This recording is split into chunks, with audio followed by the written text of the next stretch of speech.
Hello, folks. This is Joe Cool for Brie Larson Worldwide. What a week we had, right? And what a week for all these toxic right wing channels spreading hate all over YouTube. They had a very big punch from Zack Snyder. It was quite epic. It was quite epic.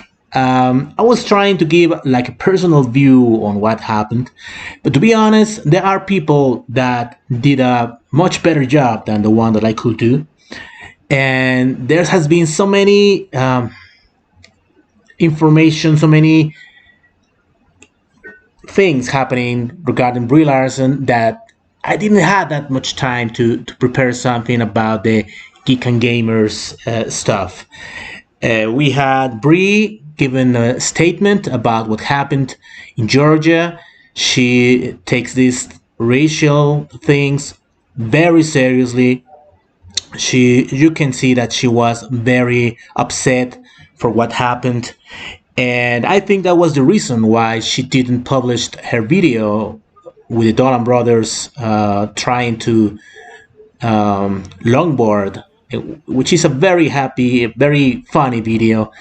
In case she decides not to upload it, we will do it for her. It will be a treat, but I think she's going to do it. Again, I guess she's going to do it this week. So let's see.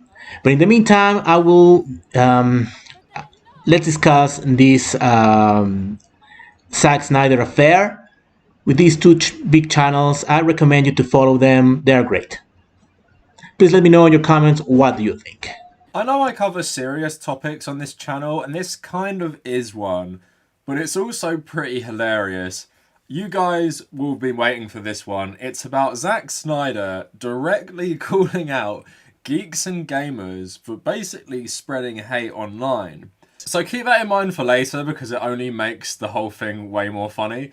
Also, like I said, these anti-SJWs like to construct narrative. So Gal Gadot is anti-SJW, and she's anti-feminist, essentially, because they say she is, even though she said that, you know, everyone should be a feminist. They ignore that convenient part because they do that so they can pit her against Brie Larson and create this fictional world where somehow the stuff these people both say about women are at odds with each other when they're very similar. So Zack Snyder has also been hailed as a sort of, you know, anti-SJW, anti-corporate guy, probably because they're pushing how much they want this Snydercut thing onto his politics, like he's standing up to the man. So not quite the level of simping for Gina Carano, but they clearly want the Justice League film to be made, and they clearly want all this stuff to come out.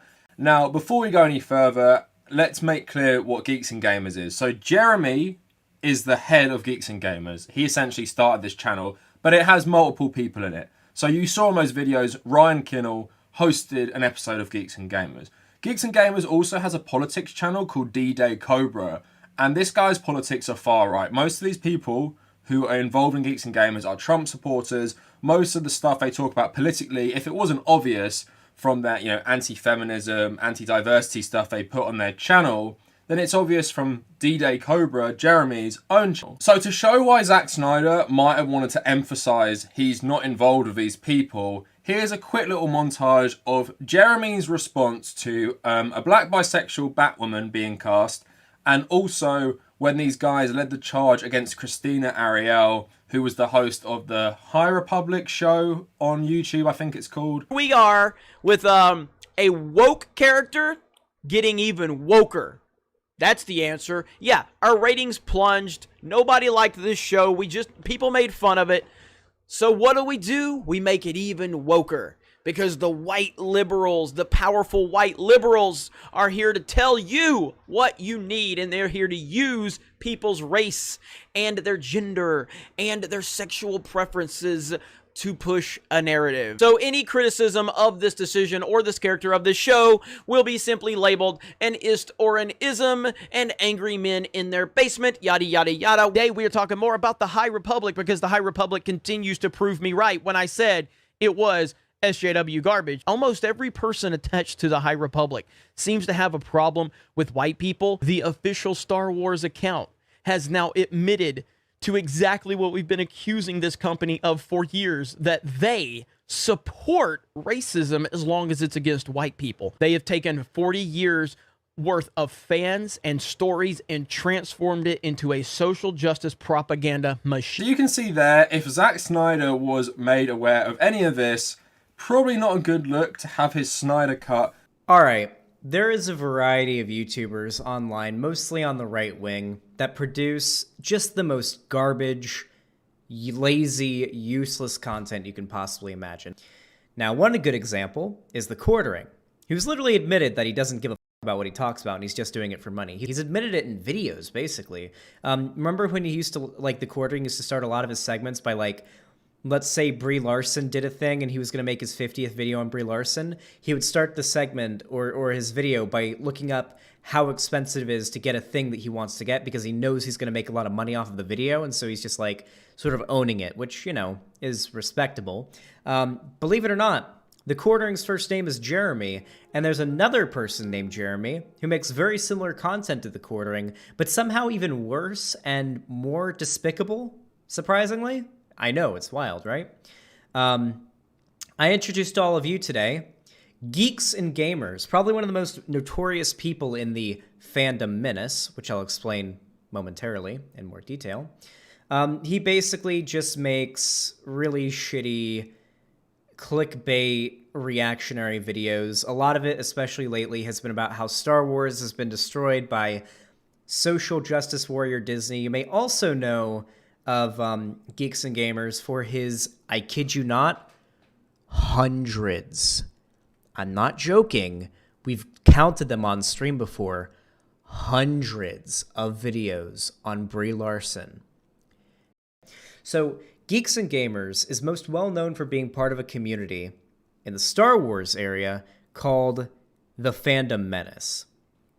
So, the Fandom Menace is a collection of extremely, extremely toxic Star Wars fans. As a matter of fact, I don't think it's even appropriate to call them Star Wars fans because 99.99% of the stuff they say about Star Wars is all negative. Associated with these people, and we're going to get back into the problematic aspects of this because there's someone mentioned in the credits of the Snyder Cut who is worse than Geeks and Gamers, so we're going to get into that when we conclude the video. But now, they were having a charity stream, these guys, to raise money for awareness, for mental health and things like that. So they did get Zack Snyder to come on because it was all centered around the Snyder Cut. So here we go. This is what Zack Snyder said when he came on. He is the one, the only Zack. There he is. Hey guys, how you doing? How's everybody doing? Good. Just a quick thing before we get started. I know that on our donation page, we still have the Geeks and Gamers logo. I just want to say that I really we talked about this, and you know we're really not affiliated with Geeks and Gamers as far as I'm concerned, and I really just want to make that clear. And I also want to just say, you know, in light of recent events, I think we really, you know, if Justice League teaches us anything, it's about coming together. And there's no room for hate, and I just think that it's important. It's an important message, and of course, it's, you know, as the father of the Asian children, it really hits close to home for me. Based Zack Snyder.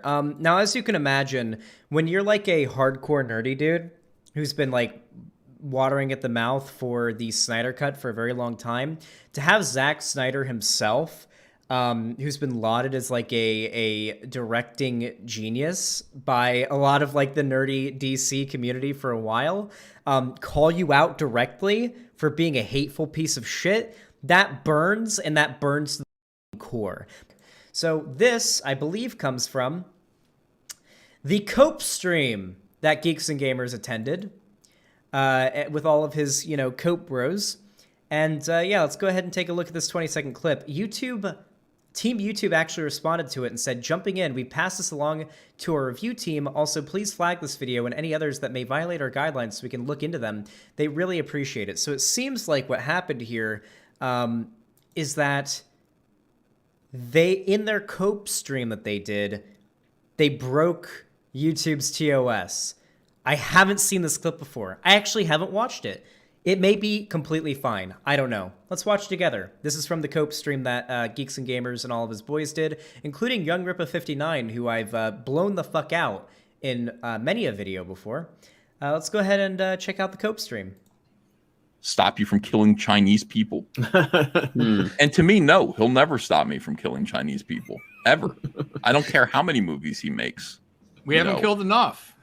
Give me a Tommy gun and line them up against the wall, as the great Stan Lee once said. Hashtag nuke China, right? That's right. Okay. Stop you from killing Chinese people. Oh, there it goes. It's repeating. So that was just a small clip. Granted, it's probably taken out of context, but I don't think the context would make much of a difference. So, of course, in the wake of Atlanta, he's mentioning, he has an adopted Asian daughter and, he doesn't stand for hate or divisiveness or anything like that.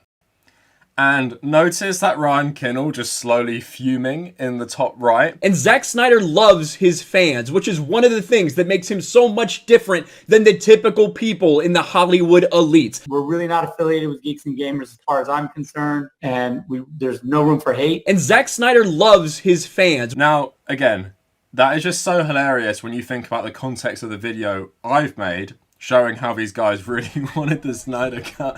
So, as a conclusion, no, Zack Snyder didn't defend Brie directly, but he did in a way that he called out these toxic channels spreading hate, and he took away from them any kind of authority given the assumption that they had any authority at all once, which they didn't, but they don't have any authority to question Brie Larson and to call her the most unlikely person on earth, because it came from these racist channels, toxic fandoms that are only interested in spreading hate to having a financial gain out of angry fans. What do you think about all this? Let me know in the comments. This was Joku for Brie Larson Worldwide. Keep loving Brie.